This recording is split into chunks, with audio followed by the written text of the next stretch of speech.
Welcome to Ambassadors in the Marketplace, the podcast where faith meets the workplace. Here, we explore kingdom principles to help you thrive as an ambassador in the marketplace. Whether you're in business, education, media, government, or any industry, you have a divine assignment. Let's unlock wisdom, excellence, and influence for kingdom impact. Stay tuned.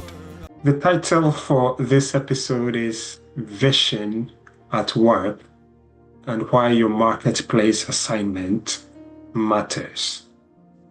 And some of the Bible figures that we will be exploring today are Joseph and Daniel, and also some of the keywords and sub-themes that I want you to look out for are kingdom vision, faith in the workplace, and Christian leadership.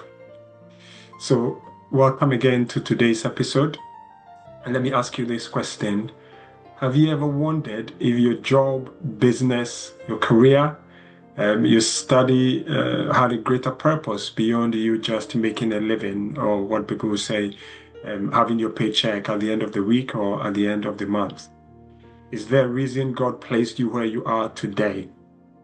And so in this episode, we'll explore how Joseph and Daniel embraced their divine assignments in the marketplace and how you too can recognize and pursue your kingdom purpose at work. So if you feel that your work or your study doesn't matter in God's plan, then I want you to think again. And so stay with me as we explore these important kingdom principles on this, our first episode. So why does the vision in the marketplace matter?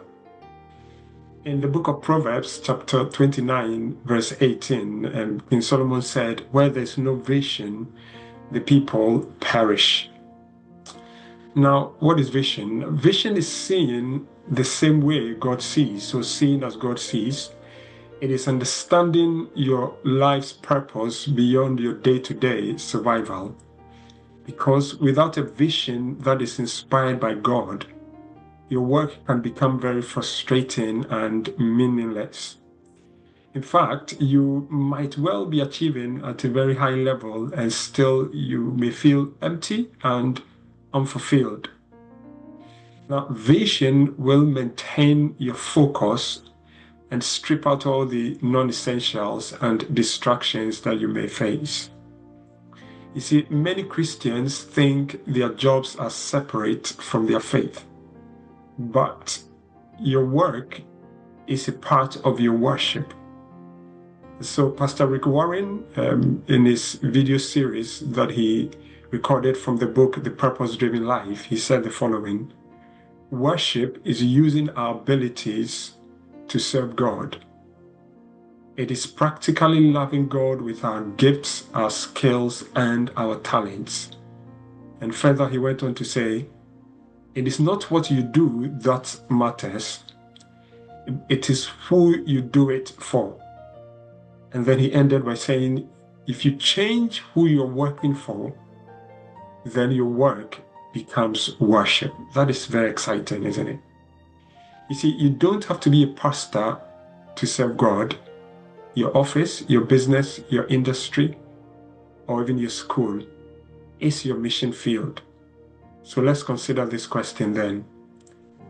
What if your current employment, whether you're an employee or your business owner, is more than just a job? What if God strategically placed you there for a reason that is really bigger and larger than yourself, and also bigger than your day-to-day work routines? So let's start with Joseph. You see, Joseph's vision involved being positioned for purpose.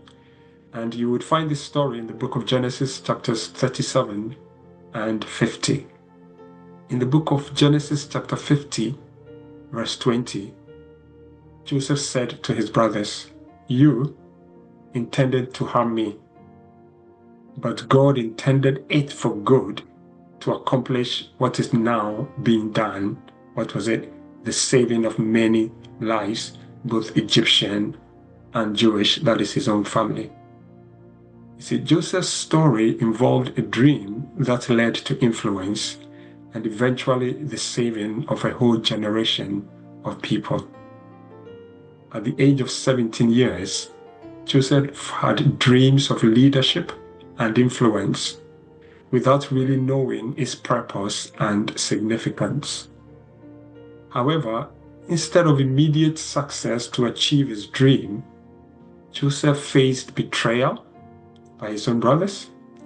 He faced slavery because they sold him, and he faced prison because he refused to sleep with Potiphar's wife. And yet, Joseph never lost sight of the vision. You see, these experiences were not meant to destroy him, but rather to prepare him and to lead him towards his vision and life's purpose. Because eventually, Joseph became Pharaoh's top advisor, and he led Egypt through famine and saved an entire generation, including his own family. Now, I really want you to imagine this, because this is quite crucial. Imagine what would have happened if Joseph gave up when placed in the pit.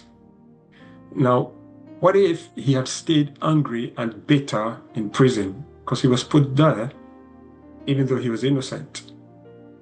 His faithfulness to the vision, despite all the obstacles, led him to the palace. And so let's learn a few lessons then from Joseph. A lesson from Joseph is that your marketplace matters.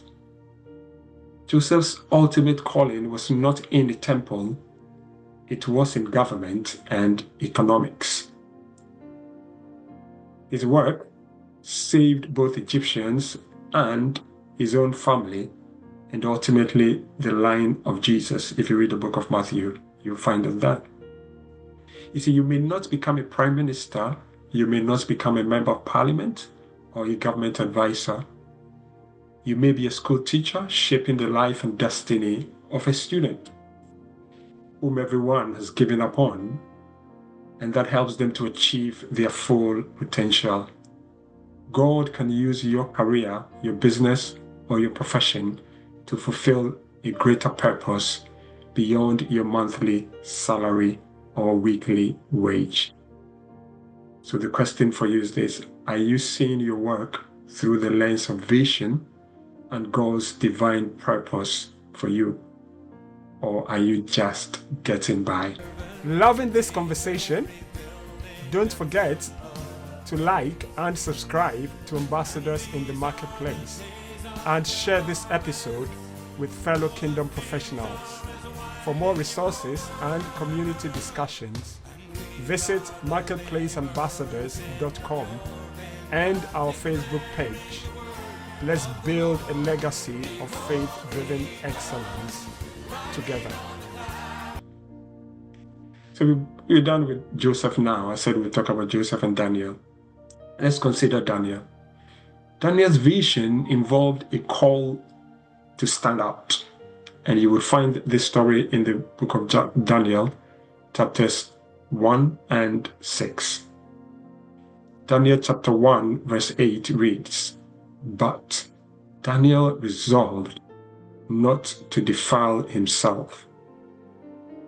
You see, Daniel's story is that of a leader working in a secular system that was diametrically opposed to his kingdom values. Daniel was taken as a captive from Jerusalem to Babylon, which was a pagan empire. And Daniel had every excuse to be bitter and to play the victim card.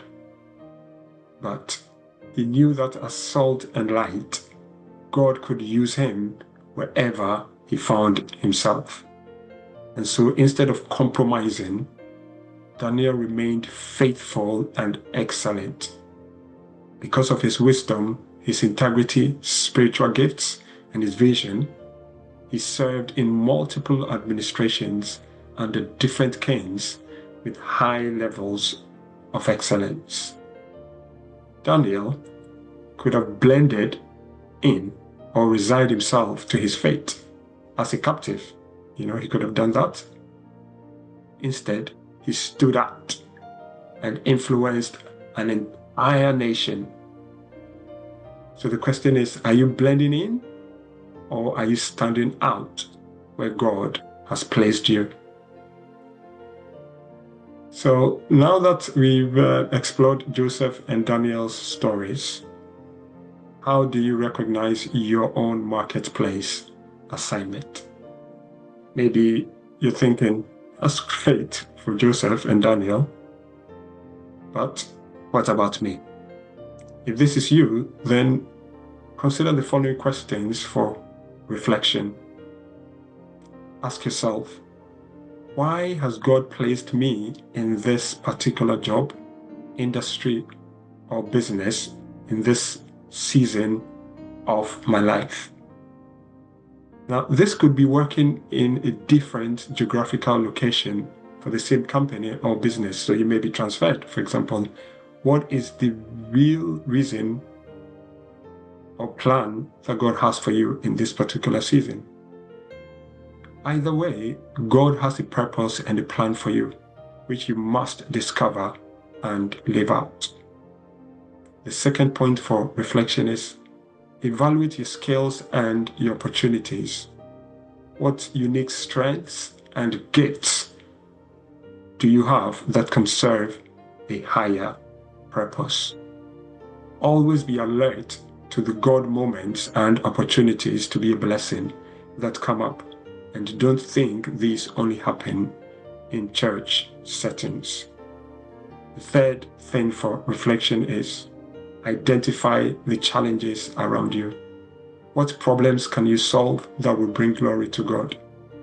It is not enough to just do the bare minimum. Being a problem solver consistently makes you more valuable in the workplace.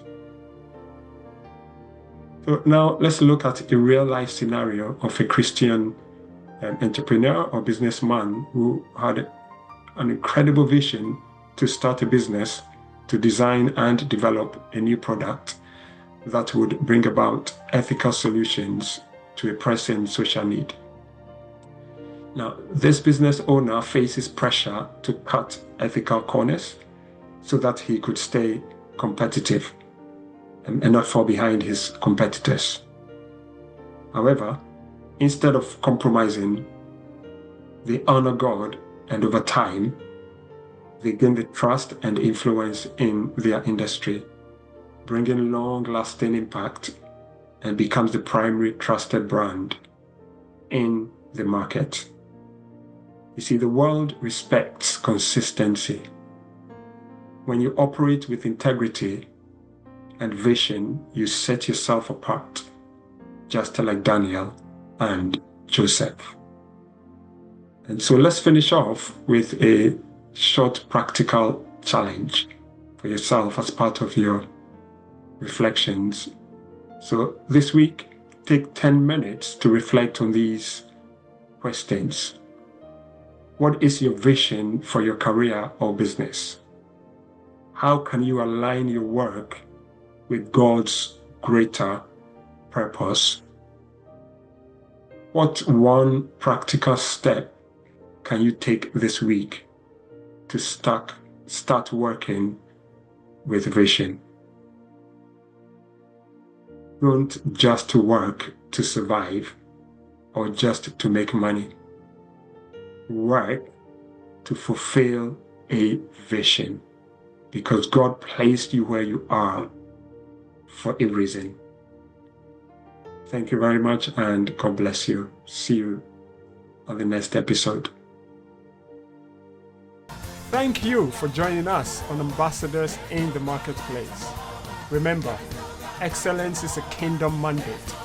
So stay faithful, stay diligent, and keep influencing your world for Christ. Until next time, stay excellent.